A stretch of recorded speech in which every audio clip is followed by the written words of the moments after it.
इस वीडियो में हम कक्षा 8 का मैथ्स एनसीईआरटी का चैप्टर नंबर 12 जिसका नाम है घातांक और घात, इसके बारे में हम इस वीडियो में पढ़ेंगे। तो चलिए स्टार्ट करते हैं इस वीडियो को।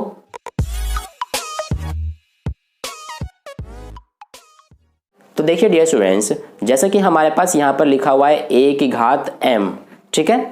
ये जो आप इसमें a की घात m देख रहे हैं, इसमें जो हमारा ये a है इसको हम कहते हैं आधार, और जो ये m है इसको हम कहते हैं घात, ठीक है। इसको हम उदाहरण के रूप में समझते हैं। जैसे कि देखिए यहाँ पर हमारे पास लिखा हुआ है 4 की घात 3, तो जो इसमें ये हमारा 4 है ये होता है आधार, यानी कि इसको हम आधार कहते हैं, और जो ये 3 है इसको हम कहते हैं घात, ठीक है।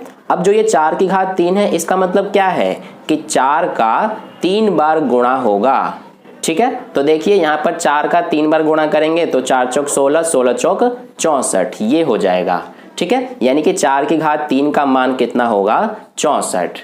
तो आई होप आपको इतना समझ में आ गया। अब देखिए इससे हम आगे बढ़ते हैं। तो यहाँ पर तो देखिए हमारा जो घात था ये धनात्मक था, यानी कि पॉजिटिव है। अब अगर आपके पास इस तरह का कंडीशन आ जाए कि जैसे यहाँ पर 4 की घात जो है ये -3 है, यानी कि घात इसमें ऋणात्मक है, तब हम इसको कैसे सॉल्व करते हैं। तो देखिए इसका हमारे पास क्या होता है सॉल्यूशन, कि जो हमारा ये घात जो है ये ऋणात्मक है तो इसको हम धनात्मक करते हैं।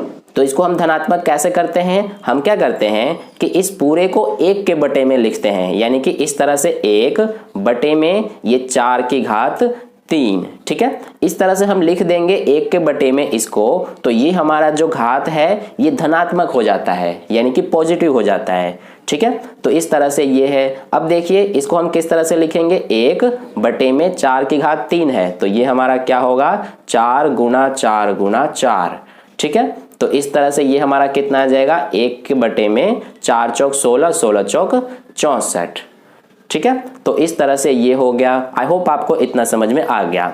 तो अब देखिए अब हम आगे बढ़ते हैं। तो यहाँ पर देखिए हमने तो सिर्फ यहाँ पर घात को ऋणात्मक के रूप में लिखकर और समझाया। अगर मान लीजिए कि आपको इस तरह का कंडीशन आता है कि आपका जो ये आधार है ये भी अगर ऋणात्मक हो, तब हम क्या करते हैं। तो देखिए जैसे कि यहाँ पर -4 की घात -3 है, इस तरह के कंडीशन में हम क्या करते हैं।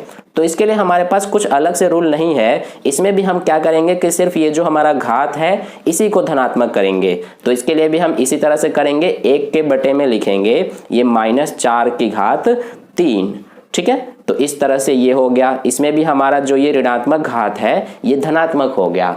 अब देखिए इसको हम सॉल्व करेंगे तो ये हो जाएगा 1 बटे में ये हमारा -4 है, क्योंकि तो -4 हमारा 3 बार लिखा जाएगा, तो ये -4 गुणा -4 गुणा -4, तो ये कितना आ जाएगा, ये हमारा 1 बटे में 4 चौक 16, 16 चौक 64, ये हो गया। अब देखिए निशान यहाँ पर माइनस गुणा माइनस प्लस हो गया, और ये प्लस गुणा माइनस माइनस हो गया, ठीक है। तो इस तरह से ये हमारा 1 बटे में -64, ये -4 की घात -3 का मान है, ठीक है। अब हम बढ़ते हैं अगले रूल की तरफ। तो देखिए डियर स्टूडेंट्स, हमारा अगला रूल क्या है कि जब हमारे पास आधार a हो, इसकी घात m हो, इसके अलावा दूसरा भी आधार a हो और उसकी घात n हो, और दोनों ये गुणा में हो, तो हम क्या करते हैं कि इसमें जो हमारा आधार आप देख रहे हैं दोनों क्या है, सेम है, इसलिए हम इसको एक बार लिख देते हैं, और जो ये दोनों घातें हैं यानी कि m और n, इनको हम जोड़ देते हैं, ठीक है। इसको हम उदाहरण के रूप में समझते हैं। जैसे कि मान लीजिए हमारा यहाँ पर 4 है आधार, इसकी घात 2 है, इसके अलावा गुणा में यहाँ पर भी हमारा आधार 4 है और इसकी घात 3 है। तो देखिए ये हमारा यहाँ पर आधार तो दोनों में सेम है, यानी कि 4 और 4 आधार एक जैसा है। तो इसके लिए हम क्या करते हैं कि यहाँ पर जैसा कि अभी हमने समझा कि हम आधार को एक बार लिख देते हैं और दोनों जो घातें हैं इनको हम जोड़ देते हैं इसकी तरह। तो देखिए 2 + 3, तो यहाँ पर हमारा कितना आ जाएगा, 4, और 2 + 3 कितना हो गया, 5, यानी 4 की घात 5, ठीक है। आई होप आपको ये समझ में आ गया। ये हमारा था अगला रूल घातांक और घात के लिए। अब देखिए नेक्स्ट रूल की तरफ हम बढ़ते हैं। तो ये हमारा क्या है कि जब आपके पास आधार की घात m हो और जो दूसरा आधार है इसकी घात n हो, यानी कि आधार जो है ये दोनों सेम हो और घातें अलग अलग हो और ये दोनों भाग में हो। यहाँ पर दोनों गुणा में थी, यहाँ पर भाग में है। इसको हम इस तरह से भी लिख सकते हैं कि ये हमारा a की घात m है और बटे में a की घात n है। इस तरह से भी लिखेंगे तो दोनों का मतलब भाग में ही होता है, ठीक है। तब हम क्या करते हैं, जब हमारे पास इस तरह का कंडीशन होता है तो इसमें हम क्या करते हैं कि जो आधार है इसको हम एक बार लिख देते हैं और जो ये घातें हैं इनको हम घटा देते हैं, ठीक है। हमने गुणा वाले में तो घातों को जोड़ दिया था, लेकिन भाग वाले में घातें घट जाती हैं। ये बात आपको ध्यान रखना है। जैसे कि इसको एग्जाम्पल के रूप में हम समझते हैं। मान लीजिए हमारा आधार है यहाँ पर 2, इसकी घात है 4 और भाग में है हमारा यहाँ पर ये, और आधार है यहाँ पर भी 2, इसकी घात 2, ठीक है। तो देखिए इसमें हम क्या करते हैं कि आधार को, जैसा कि अभी यहाँ पर हमने समझा कि आधार को एक बार लिख देते हैं और घातों को घटा देते हैं। तो देखिए पहली घात है 4 और दूसरी 2, तो दोनों को घटा देंगे तो कितना बचेगा, 2 की घात 4 में से 2 घटाएंगे तो 2, ठीक है। तो इस तरह से ये हमारा अगला रूल है। अब हम बढ़ते हैं नेक्स्ट रूल की तरफ। तो देखिए हमारा नेक्स्ट रूल क्या है कि जब आपके पास आधार की घात दी हो और इस पूरे की घात भी आपके पास दी हो इस तरह से, तब हम क्या करते हैं कि हम आधार को एक बार लिख देते हैं और जो इसमें दोनों ये घातें हैं इनका गुणा हो जाता है, यानी कि m गुणा n ये हो जाता है, ठीक है। तो देखिए इसको भी हम एग्जाम्पल के रूप में समझते हैं। मान लीजिए आपके पास आधार दिया गया है 2, इसकी घात 3 दिया गया है और इस पूरे की घात आपको 2 दिया गया है। तब हम क्या करते हैं, जैसे कि अभी यहाँ पर हमने समझा कि आधार को तो एक बार लिख देते हैं और जो ये दोनों घातें हैं इनको गुणा कर देते हैं, यानी कि 3 गुणा 2, तो ये हमारा कितना आ जाएगा। तो देखिए यहाँ पर हम करके देख लेते हैं, ये 2 3 दूना 6, ठीक है। तो इस तरह से ये हमारा अगला रूल है। इसके अलावा अब हम बढ़ते हैं नेक्स्ट रूल की तरफ।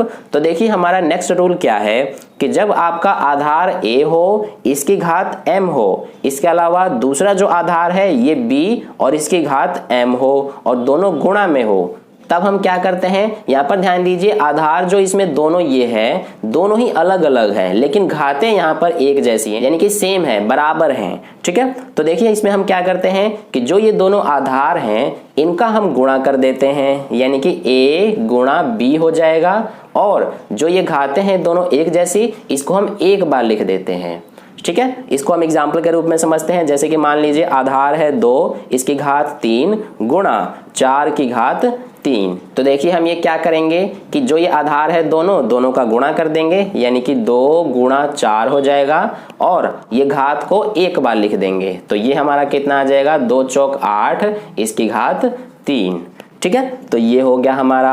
अब देखिए अगला रूल क्या है हमारे पास कि जब a की घात m हो और ये भाग में हो b की घात m के, तब हम क्या करते हैं, इसको हम इस तरह से भी लिख सकते हैं कि a की घात m बटे में b की घात m, ठीक है। दोनों का मतलब सेम ही है, जैसा कि यहाँ पर भी हमने समझा था, इसी तरह से ये है।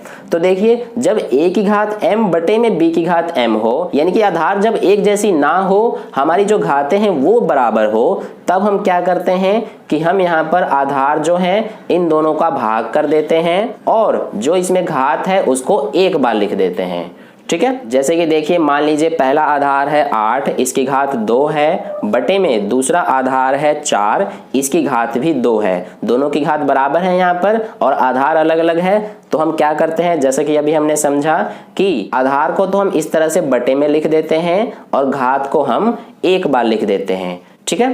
तो देखिए ये हमारा कट जाएगा, 4 एकम 4, ये 4 दूना 8, तो क्या बचा हमारे पास यहाँ पर, सिर्फ 2 की घात 2, ठीक है। ये हमारा 2 ये वाला है आधार का और ये घात ये है, ठीक है। तो इस तरह से ये हमारा नेक्स्ट रूल था। इसके अलावा लास्ट हमारे पास एक और रूल क्या है कि जब आपका जो आधार है ये आपको दिया हो और इसका घात आपको 0 दिया गया हो, तब हमारा ये क्या होता है कि ये हमेशा ही 1 माना जाता है। जैसे कि देखिए मान लीजिए आपको 3 की घात 0 दिया गया है, तो ये हमेशा ही आपका 1 माना जाएगा, चाहे आधार कोई सी भी संख्या हो, चाहे 5 हो, चाहे 10 हो, चाहे 1000 हो, कोई सी भी संख्या हो, अगर उसकी घात 0 दिया गया है तो हमेशा ही ये 1 के बराबर में माना जाएगा, यानी कि इसको हमेशा ही 1 माना जाएगा, ठीक ठीक है, तो ये हमारे कुछ रूल थे घातांक और घात के लिए, ये आपको ध्यान में रखना है।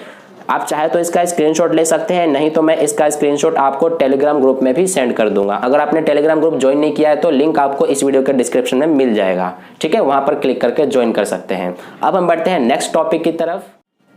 तो देखिए डियर स्टूडेंट्स, नेक्स्ट टॉपिक है हमारा कि छोटी संख्याओं को घातांकों का प्रयोग कर मानक रूप में व्यक्त करना। ठीक है, यानी कि हम छोटी छोटी संख्याओं को किस तरह से घातांकों का प्रयोग करके मानक रूप में लिख सकते हैं, इसको अब हम सीखेंगे। ठीक है, तो देखिए इससे पिछली क्लास में आप सीख चुके हैं कि हम बड़ी से बड़ी संख्याओं को किस तरह से मानक रूप में लिख सकते हैं उसके बारे में। जैसे कि यहाँ पर हम एक बार रिवाइज कर लेते हैं। मान लीजिए आपको एक संख्या दिया गया है इस तरह से 40,000।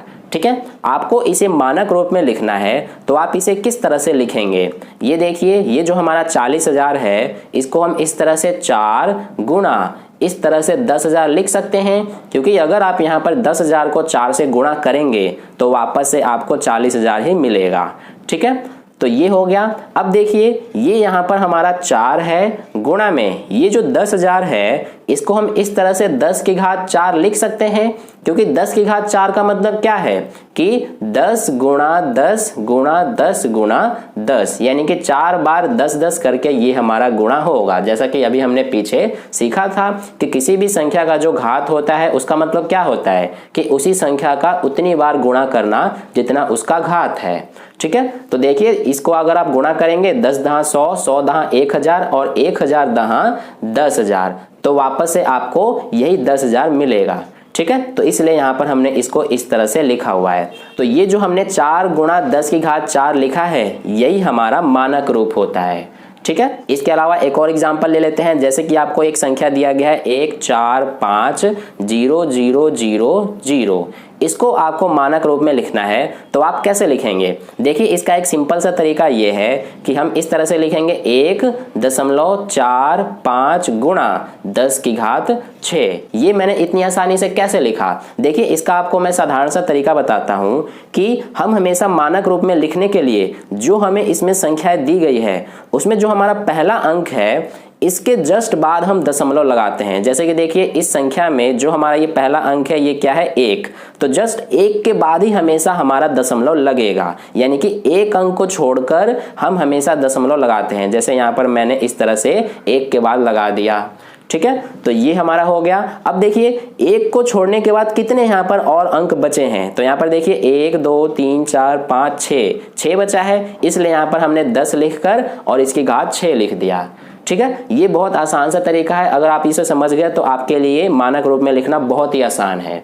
ठीक है, देखिए एक बार और मैं आपको समझाता हूं। एक और एग्जांपल लेते हैं यहाँ पर, जैसे कि 3 2 5 4 0 0 0 0, तो इसको हम किस तरह से मानक रूप में लिख सकते हैं? तो जैसा कि मैंने आपको अभी ऊपर समझाया कि हम हमेशा पहले जो अंक है उसके बाद दशमलव लगाते हैं। तो देखिए हमारा पहला अंक इसमें 3 है, तो इसलिए यहाँ पर 3 के बाद दशमलव लगाएंगे। अब हम इसमें देखेंगे कि 3 के बाद कितने यहाँ पर और अंक हैं, तो देखिए 1 2 3 4 5 6 7 है। तो हम यहाँ पर क्या करेंगे कि सबसे पहले ये जो 2 5 और 4 है इसको यहाँ पर लिख लेंगे 2 5 और 4।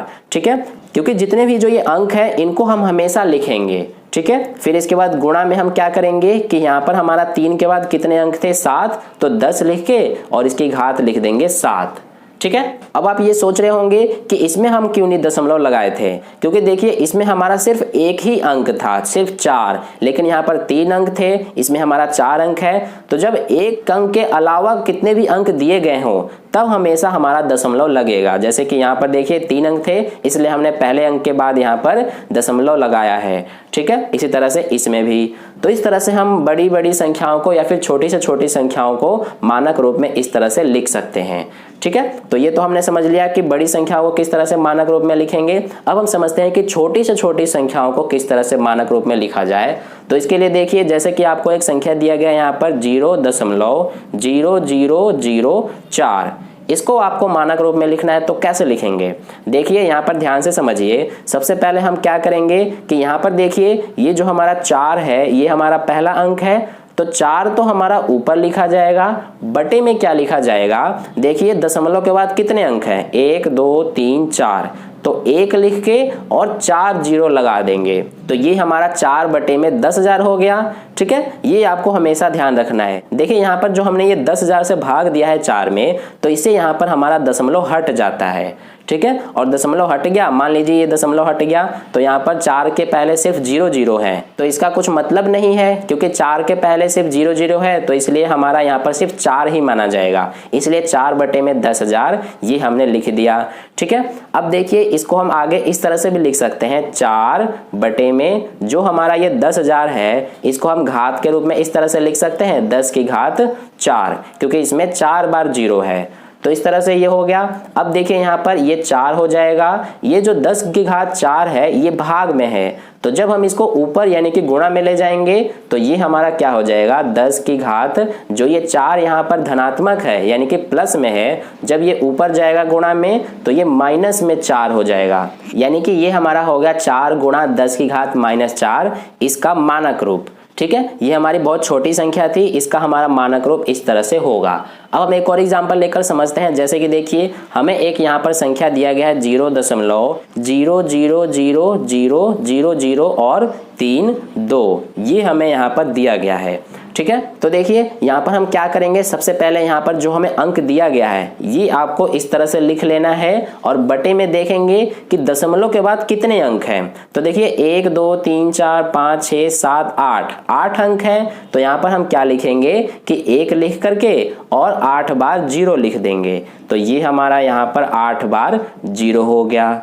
ठीक है, अब देखिए इसी को हम इस तरह से भी लिख लेंगे घात के रूप में, 32 बटे में यहाँ पर हमारा 8 बार 0 है, तो हम इस तरह से 10 की घात 8 लिख सकते हैं। ठीक है, तो ये हमने लिख दिया। अब देखिए यहाँ पर ये हमारा अब मानक रूप में लिखेंगे तो ये क्या बन जाएगा 32, और जो ये हमारा 10 की घात 8 ये जो भाग में है इधर, जब इसको हम गुणा में लिखेंगे तो जो ये हमारा 8 धनात्मक है ये ऋणात्मक बन जाएगा, यानी कि 10 की घात -8 ये हमारा हो जाएगा। ठीक है, कुछ इसकी तरह से, तो ये हो गया। अब देखिए जैसे कि हमने अभी यहाँ पर बात किया था कि हम हमेशा मानक रूप में लिखते समय जो हमारा पहला अंक है इसके बाद हमेशा दशमलव लगाएंगे। इसमें हमने क्यों नहीं लगाया, क्योंकि इसमें हमारा सिर्फ एक ही अंक था ये 4, लेकिन यहाँ पर देखिए 2 अंक है 32, इसलिए हम इसको इस तरह से लिखेंगे 3.2। अब यहाँ पर हमने एक अंक के बाद पॉइंट लगाया है, तो यहाँ पर क्या होगा हमारा कि 10 से गुणा हो जाएगा। ठीक है, तो ये हमने कर दिया, और पहले से ही यहाँ पर गुणा में 10 की घात -8 है।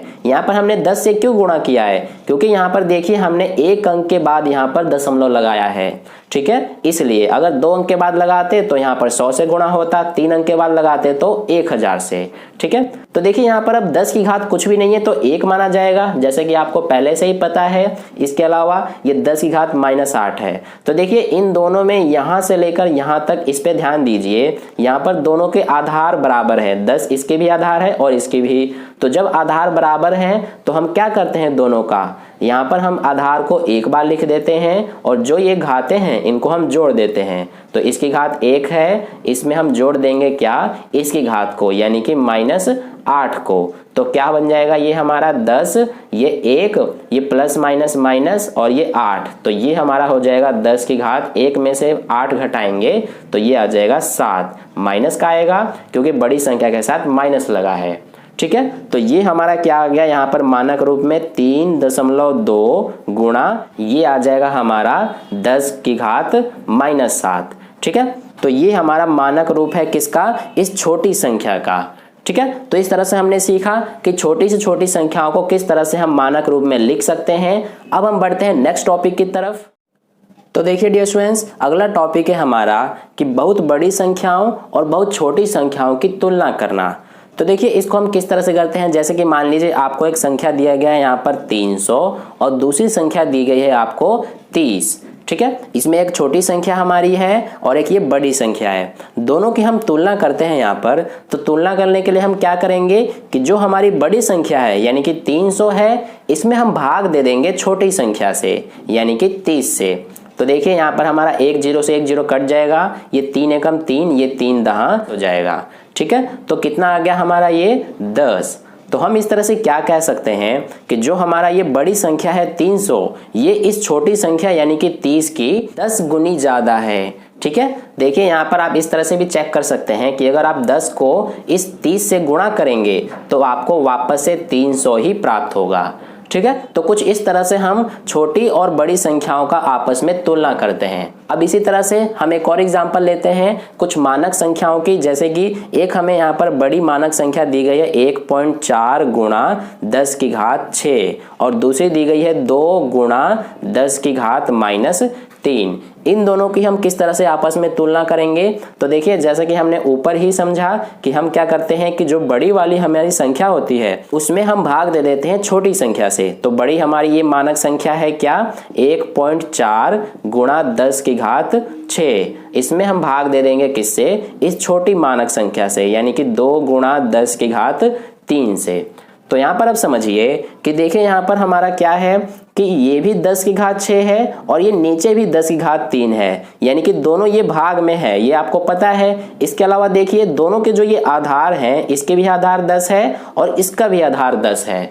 तो हम क्या करते हैं, जब हमारे आधार एक जैसे होते हैं तो हम क्या करते हैं कि जो हमारा आधार होता है इसको तो एक बार लिख लेते हैं। ये हमने दोनों के आधार 10-10 था तो एक बार लिख लिया और घातों को घटा देते हैं, यानी कि 6 में से इसकी घात यानी कि 3 को घटा देंगे। तो देखिए ये तो हमारा यहाँ पर सॉल्व हो गया। अब नीचे सिर्फ 2 बचा है तो यहाँ पर हम लिख लेंगे 2। इसको आगे सॉल्व करने पर क्या आएगा हमारा, 1.4 गुणा 10 की घात 6 में से 3 घटाएंगे तो 3 बचेगा और बटे में क्या आ जाएगा, ये 2। ठीक है, अब देखिए यहाँ पर हम ये दशमलव हटा देंगे तो दशमलव यहाँ से हटेगा तो यहाँ पर 10 से भाग हो जाएगा। क्यों, क्योंकि देखिए दशमलव के बाद सिर्फ एक अंक है, अगर दशमलव के बाद 2 अंक होता तो 100 से भाग देते। ठीक है, तो यहाँ से हमारा दशमलव हट गया तो ये हो गया 14। अब देखिए 2 एकम 2 और ये 2 सते 14 हमारा कट जाएंगे दोनों, तो क्या बचा हमारे पास सिर्फ यहाँ पर 7 गुणा में 10 की घात 3 और बटे में ये हमारा 10 है तो ये हमने लिखा। अब देखिए 10 की घात कुछ भी नहीं है तो 1 माना जाएगा। अब यहाँ पर भी ये आगे हमारा सॉल्व हो जाएगा। देखिए कैसे, दोनों की आधार बराबर है और दोनों भाग में भी है, तो क्या करते हैं हम कि जब हमारा आधार बराबर होता है तो एक बार लिखते हैं और घातों को हम क्या करते हैं, घटा देते हैं। तो क्या बचेगा यहाँ पर हमारा 7 गुणा में ये 10 और 3 में से 1 घटाएंगे तो 2। तो ये हमारा 7 गुणा 10 की घात 2 इतनी गुना ज्यादा है ये बड़ी वाली मानक संख्या इस छोटी वाली से। इसको आप चाहे तो आगे भी सॉल्व कर सकते हैं। कैसे, देखिए ये 7 हो जाएगा गुणा 10 की घात 2 है तो 10 को 2 बार लिखा जाएगा तो ये हो जाएगा 10 × 100, 100 सते 700। तो 700 गुनी ज्यादा है जो हमारी ये बड़ी वाली मानक संख्या है ये इस छोटी वाली मानक संख्या से। ठीक है, तो इस तरह से ये हमारे कुछ मोस्ट इंपॉर्टेंट टॉपिक थे इस चैप्टर से, घातांक और घात से। तो आई होप आपको वीडियो अच्छा लगा है। अगर अच्छा लगा है तो इस वीडियो को लाइक कर दीजिएगा और पहली बार वीडियो को देख रहे हैं तो चैनल को सब्सक्राइब करके बगल में जो बेल आइकन आता है उस पर ऑल वाले पे क्लिक कर लीजिए ताकि अगली वीडियो जैसी अपलोड की जाए उसका नोटिफिकेशन सबसे पहले आपको मिल जाए। तो फिर मिलते हैं अगले वीडियो में। धन्यवाद।